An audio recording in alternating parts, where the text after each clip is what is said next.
Yeah. So to start off the conversation, I have been asking my guests to just introduce who they are so Okay. that everyone knows the powerhouses that I'm riding with today. Yes, my name is Lesego Scott. I am now 26 years old. I am an attorney by profession. Yes. I am based in Johannesburg, but I'm from Limpopo, born and raised in Limpopo.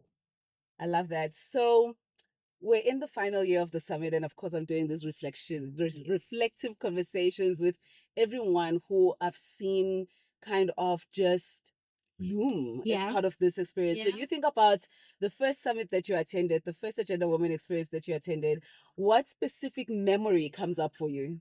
Look, I think the whole setup of how I got to end up in the room stands out for me because how I came to learn about Agenda Women, it was literally 2 days before the summit, right?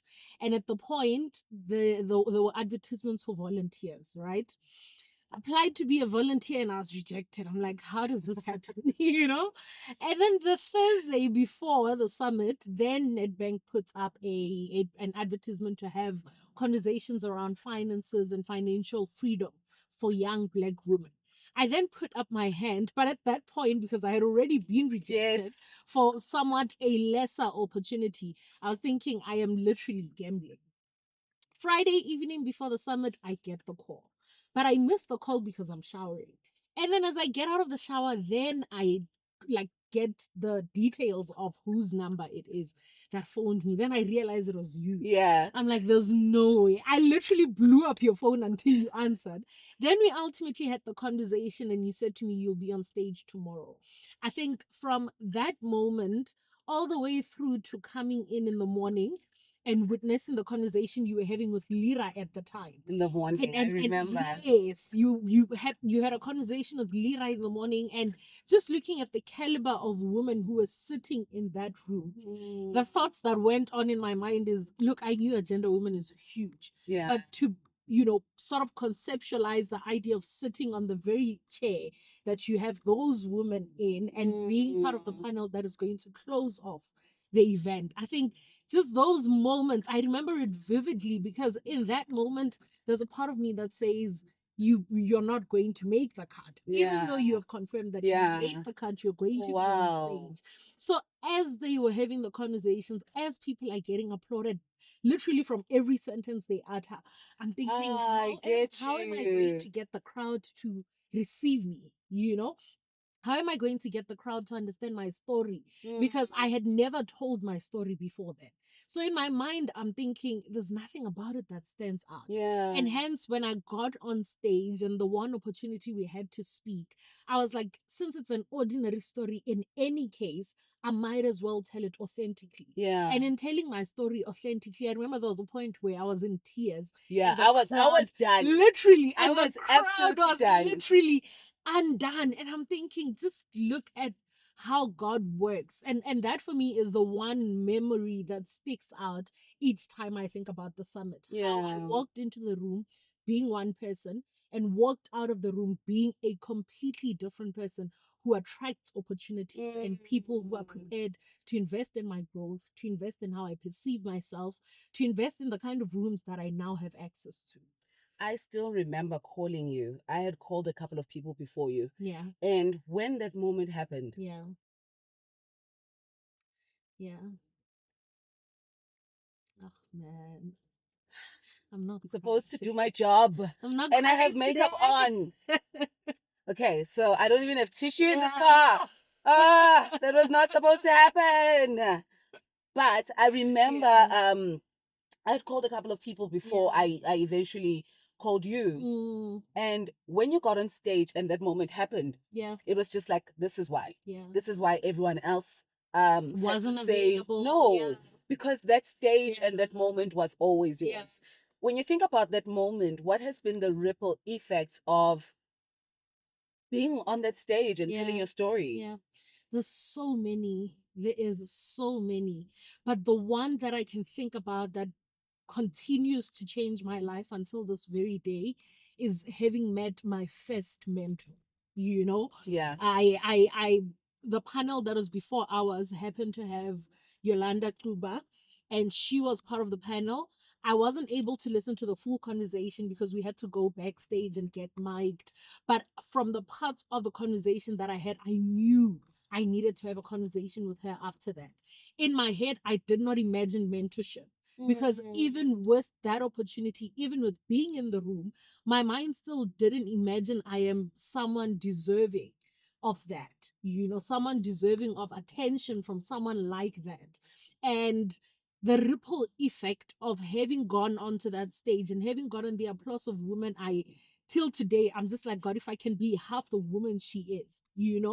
And months later, I was formally taken into her mentorship program, and I got to undergo a full year of authentic, genuine mentorship with Yolanda. And from that mentorship cascaded a whole lot of other opportunities where I'd be invited to events and I'd meet literally people I've never imagined would one day hold my hand, shake my hand, and know about me.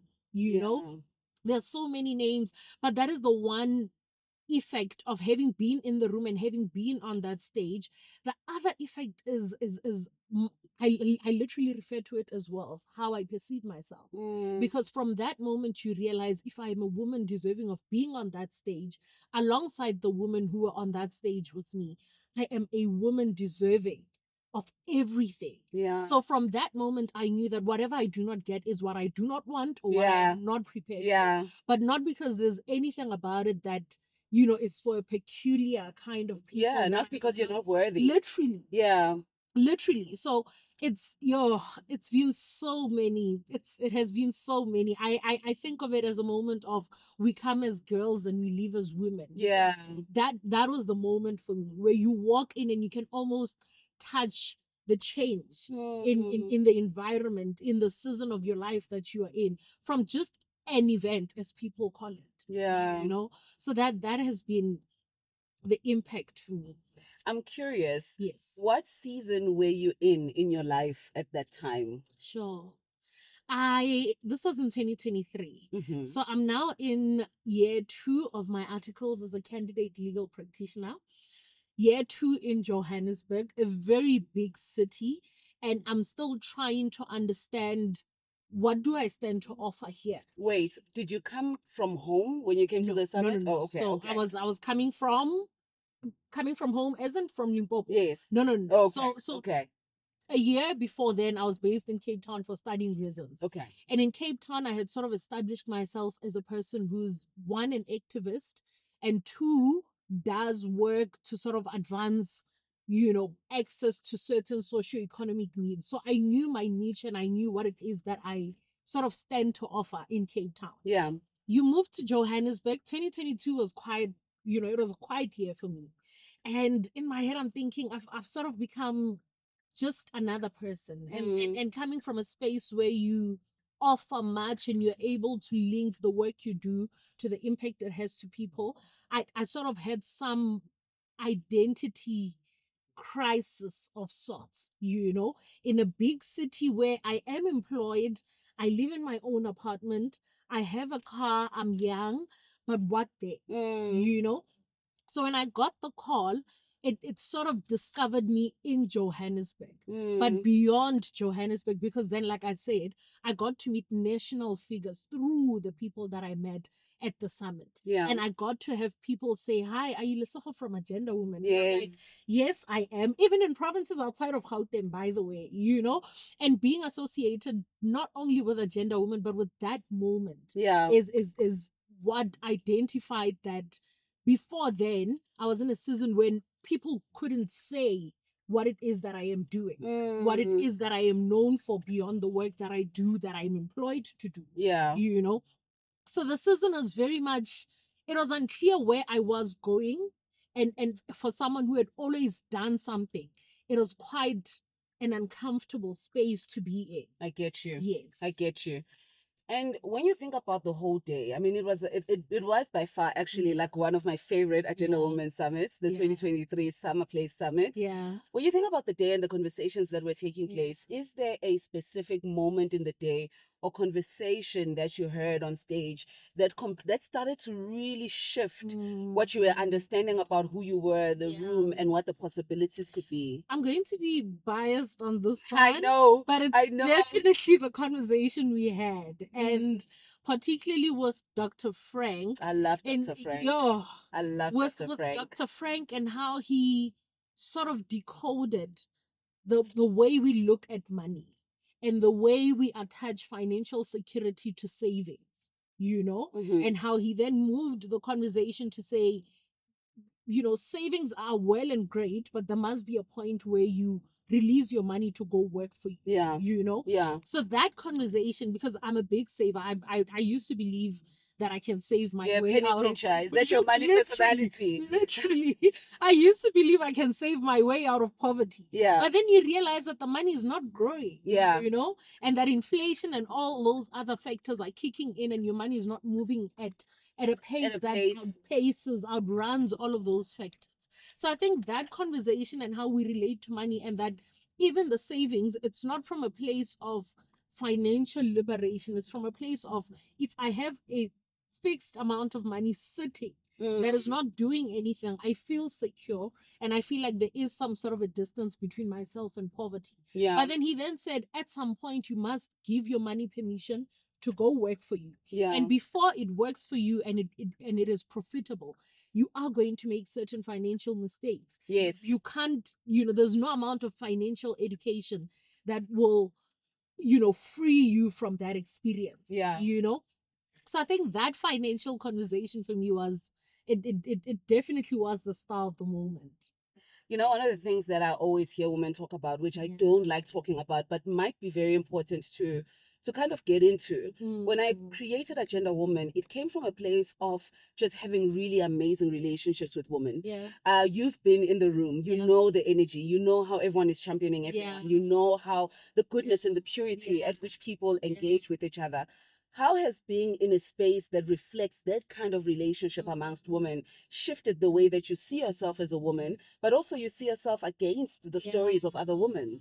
I think the narrative of, especially with the level of success that most women who come into the room have achieved or are gravitating towards, the narrative of black on black women's success hatred. That for me is something that it had been sold to me and I had bought into it. Yeah. Because I thought that when women succeed, they now perceive each other as competition. Yeah. You walk into the room and you see CEOs of JSE listed companies literally fix your makeup, or help you button up a shirt or pick up something that you dropped. And you realize that there are no cameras in this moment. It's not performative. No one is doing it because the other person is going to say, you're actually nice. They are doing it because the energy in the room. And I'm not to say that, all the spaces that they are in bring out that person out of them. But I know that when you enter that space, you're called upon to see another woman as a person whose development is something you would champion as equally and as with as much zeal as you would your own. So I think being in the room has just, it really has been amazing, because one minute you're hugging the person next to you because the conversation resonates and they've been saying, and you're just like, the only warranting thing to do in this moment is to give them an embrace. The next minute you're applauding, then you're dancing, then you're getting drinks together. And what I've done intentionally at the two summits that I've been at is to make sure that I do not sit next to someone I know. Yes. I've made it a point, because then it deprives me of an opportunity to see the summit from someone else's experience. And the people I know would be people that I've invited. So then it denies me an opportunity to really get how someone else who doesn't know me experiences it. So it's been great, man. It's been great. I can't imagine this is the last time. I know. I'm listening to you speak and I'm just like, I can't imagine that this is the last one. But again, with this being the last summit, as we wrap up this particular format of experience, what will you be taking away from what you were exposed to as part of the Agenda Women Summit? A lot. Number one, I'm taking away a woman whose ability to make decisions as far as it relates to finances is very enhanced. I used to sit on the fence and consult every living thing before I make a financial decision because I didn't have the confidence. I didn't have the tools. I did not have the access to the tools that would enable me to then say this is what I'm doing. But I've realized that, especially from the money dates, post after the summit, then there were the money dates, and from the money dates you take away a person who's now more, my feet feel more rooted when I make decisions of any magnitude relating to finances. And that is big, especially now that I'm entering into a season of motherhood. Yes. Someone's life depends on me, and I cannot sit at the store wondering, am I What am spending I 100 doing? rands Yes, or 300? yes. So all the way from that into, do I buy property? Do I rent? Do I settle the debt for this car, or do I, so all those aspects that relate to finances, these are decisions I would have generally, sort of delegated to someone else to make the decision and then come to me and impose it on me, then I move on with it. Yeah. But I think with the tools that I've been exposed to with Agenda Women is a person who's able to decide and a person who's confident in deciding. That's the one aspect. The second aspect is, because I have received mentorship, both formally and informally, from the summit and from the people that I have met at the summit, I am now a person who has a community of women who just make it difficult for me not to self-actualize. Yeah. That's so It's powerful. literally because I know the women I now know, I know for a fact they cannot imagine a version of reality in which I do not become the person they believe I can become. And because I know that there is such a great community that believes I can do this, then I have to do it. And every day it looks different. Every day it looks very different in terms of, do I step up in this moment? Do I sit it out? And if I sit it out, what are my reasons? Yeah. And if I do not have reasons, then I have to stand out up in that moment and put my hand up, ask the question in a room full of people. One thing I've done ever since the summit is that when I enter a room, even if I am not on the panel on stage, what I will do is that if there's an opportunity to pose a question, I'll put my hand up and ask the question.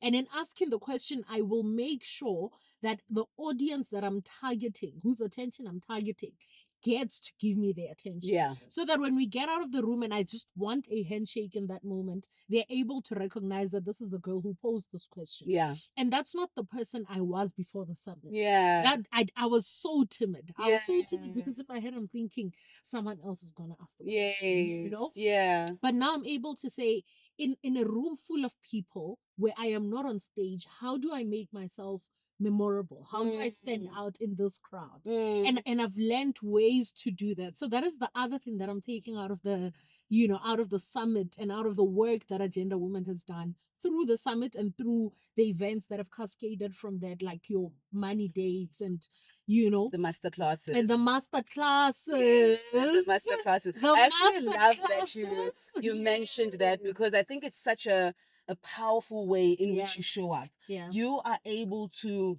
target attention so deliberately. And I think it's the thing that makes you memorable. Now you're in a new season. You're in a new season in your life. And my last question to you is, what makes life more beautiful today? Sure. I think the person I am coming into the new season, I could definitely say it's the things I've accumulated, but I stand in front of the mirror, and the person who enters into this season is a person I am comfortable presenting to my son now as a mother, is a person I'm comfortable presenting to my mom as a daughter, to my, employers as an attorney, to my partner as a, the person that I have become is a person who self-actualizing is not just an idea, and it's not something I flirt with. It's something that when an opportunity arises like today, I'm like, the person that I am and the person that I know I am capable of being would jump at this opportunity. So how do I then move everything that stands in the way of the opportunity and run for it, so that years from now I do not look back in hindsight and say, I wonder how different my life would have looked if I jumped at it. Yeah. You know? So the person I am is brave, man. I am so much more brave. I am content with every season that has led me to where I am today. I'm content with the versions of myself I was when I couldn't even introduce myself without stuttering. Yeah. You know, I'm content with all of those because they've led me to be this person who's now saying, I want to be bold. I want to be remembered. And I want to leave this room having left a mark. Yeah. And ah, Thank I you love it. so I much. absolutely love it. Thank you. It's such a privilege to be able to reflect on all of these things, because I've seen the transformation happen with a lot of the women in the room. Yeah. Just the opportunity to capture your story, Yeah. but not only that, to follow it on social media and see the shifts that have happened, you know, since that moment. Thank you so much for taking time to Thank share you for this with having me. me. Thank you for you. having me, and thank you for the work you do, not just with the summit, but with Agenda Women, because that is the work that really brings us out of who we are, out of who we believe we are because of our backgrounds, because of our limitations, and it takes us to the people that we see.